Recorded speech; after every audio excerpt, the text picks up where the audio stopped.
Миналият понеделник, уважаеми зрители, се убедихме, че да свалиш ненужните килограми е въпрос на воля и постоянство. Разбрахме, че думите диета и глад не задължително значат едно и също нещо. Това ще ни докаже и личният пример на следващата ни гостенка. Тя сваля 16 кг за няколко месеца, като се доверява на диета, направена специално за нея. Трудно ли се свалят такива килограми, когато си на 50 години? Ще ни разкажат сега Таня Тихова и Ипократис Папа Димитракос. Всъщност те, здравейте, вие се виждате за първи път, доколкото разбирам, при нас, а работите вече цяла година заедно, но по виртуалния начин. Това за мен е много такъв емоционален момент. Определено аз съм нейния личния диетолог, който никога не сме се виждали, но знам всичко за нея. Запознайте се. Ние се запознахме. Определено. Добре, Таня, разкажи ни ти най-напред как се оказа с тези излишни за теб килограми. След едно лечение с кортикостероиди и, разбира се, придружено с обилно похапване, просто се здобих с цифрата 75. При нормално тегло? 63. Това е към 69. Преди да стигнеш максималните килограми, Преди максимума, да. И какво? Това е 70. И 3, може би. Юра е хип, обаче. Да, духа е висок. Добре, кога усети, че трябва да спреш, че трябва да направиш нещо? Започнах да се чувствам съвсем некомфортно в кожата си. Това затруднени движения, задъхване, липса на енергия. Пък и не изглеждах и добре. Което също потиска човек. Също, да, самочувствието. Много хора споделят това нещо, но не взимат мерки. И в този смисъл при теб е изключително кое, защото много хора се чувстват комфортно, но продължават да си карат така. Просто не изглеждах добре. И какво направи? Позамислих се какво да направя и така в интернет топ форма ме намери сама. И всъщност си се срещнала виртуално с Ипократис? Да. През сайта. През сайта попълних теста, който е много обстоен.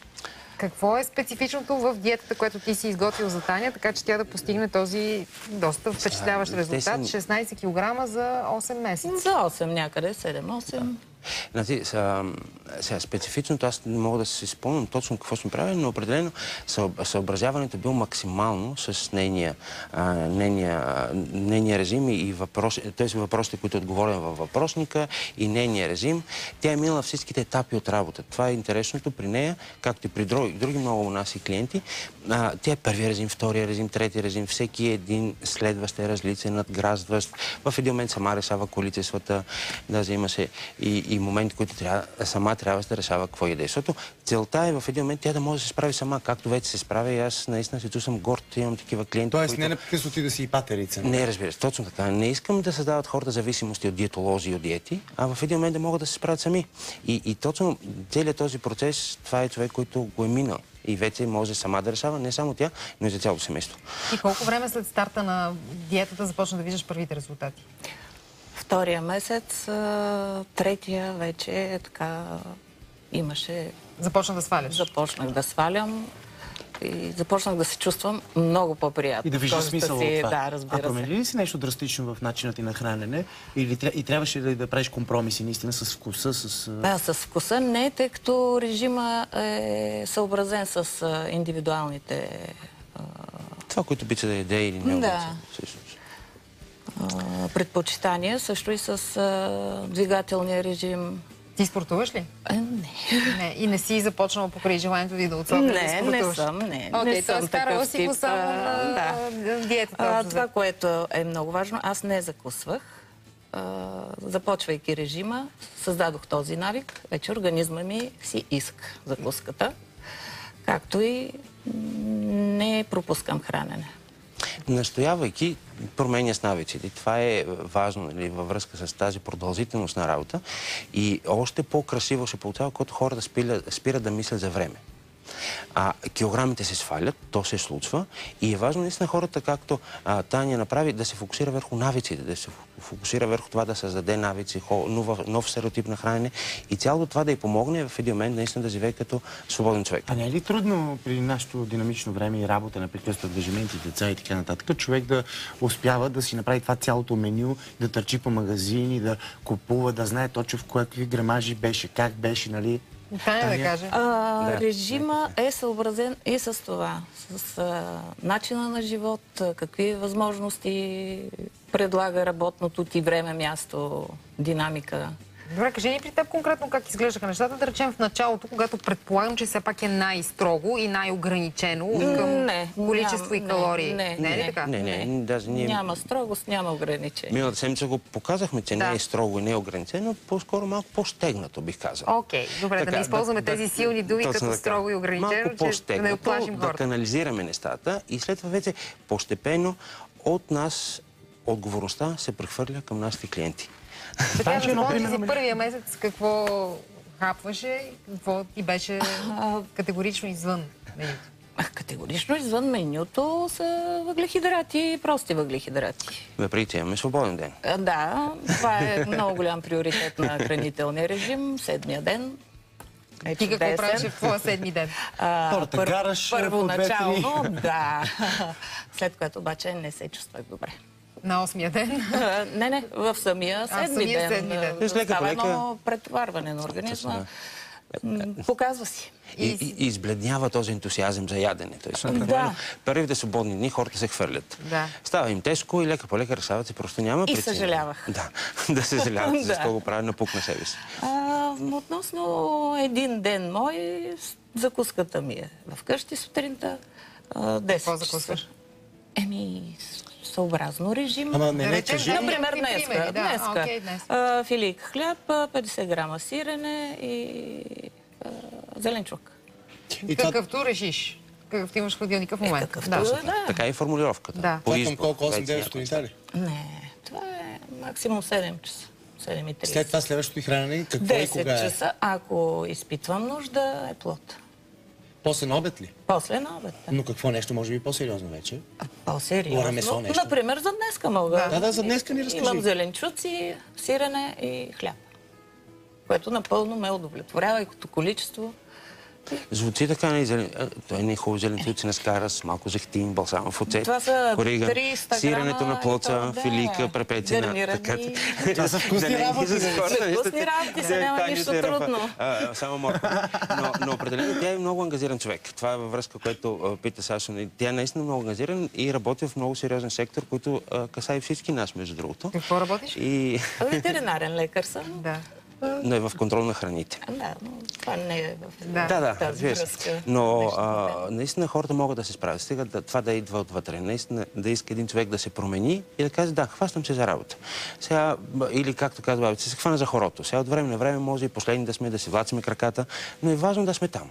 Да не се отказвам. Разбирам, че си успяла да хванеш на хорото и съпруга ти. Точно това коментирахме преди малко, че с мъжете като че ли е по-трудно. Ти как успя? Трудно е, действително. При него се наложи по причина, здравословни причини. Тоест, той е с диабет втори тип и в един момент холестерол и триглицериди двойно над нормата. И сега приготвяш една филийка и 50 грама сирене за себе си, една филийка и 50 грама сирене и за него. Първоначално той беше 4 месеца също на индивидуален режим. След което вече... Сега вече се усмихва, казваше, докато хапва филийката сирене. То се превърна като хранене в къщи. Да, превърна се, т.е. стана начин на ние знаем, че около всички наши близки би трябвало да ни подкрепят и дори да правят това, което правим и ние, за да бъде още по-лесен прехода. Да, но мога да кажа, че един човек, който е в режим, да не повтарям постоянно индивидуален, той е индивидуален, но един човек, който е в режим, аз съм абсолютно убеден, че той се храни най-правилно от всичките вкъщи. Така че не другите трябва да го подкрепят, а по-скоро той трябва да ги подкрепи и те да си променят нещата, защото наистина хората е важно да се хранят нормално, да са здрави, да поддържат нива на холестерола нормални. А ти, Танчо, освен килограмите, разбира се, външния вид, чисто като емоционално, как се чувстваш? Подобри ли се психиката ти? Перфектно. Защото казва, че когато човек се храни в режим и здравословно, дори започва да мисли по-добре, да бъде по-концентриран. Това така ли е? Точно така е. Значи, сравнението с... в цифрите само да вземем 75 и 60. Огромна разлика. Огромна разлика. Самочувствието е друго. По-бодър, по-енергичен, по-работоспособен. Всичко това не е за омаловажаване, защото хората свалят килограм, както вече сме казали, но се чувстват много зле. Тук е идеята да сваля килограм. Точно така. И да се чувствам добре. Това е най-ценното нещо. Защото имало случаи, които 15 кг свалят, да кажем, за 3 месеца и си викат страхотно, но това може би не е здравословие. Влизат в болницата след това. Да. Едно от най-големите преимущества за мен конкретно е, че се яде. Аз обичам да ям. Да. Всяко ограничение на мен ги действат. Обичате също да ядете, Не може да нали? не се яде. Да. Не може да не се яде. И трябва да е красиво, и трябва да е приятно. И човек трябва обаче да се храни, без да му се създават проблеми. Защото иначе какво? Хем искам да се гриза себе си, обаче си вдигам холестерола. Това, че съм на режим, не ме натоварва по никакъв начин психически. И вече си тотално свикнала. Абсолютно.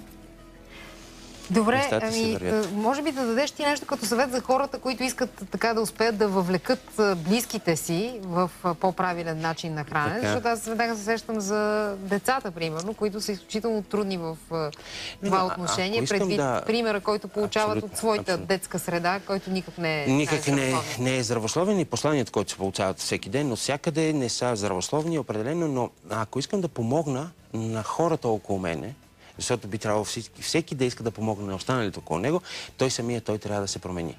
Той самия трябва да влезе в един такъв процес, да промени неговото хранене, да промени пазаруването, да се научи да се организира и по този начин да въведе и да види неговото ослабване, който така иначе се случва, но да го види като малко по-мащабен проект, малко по-голяма промяна, за да се поставят основите наистина на промяна.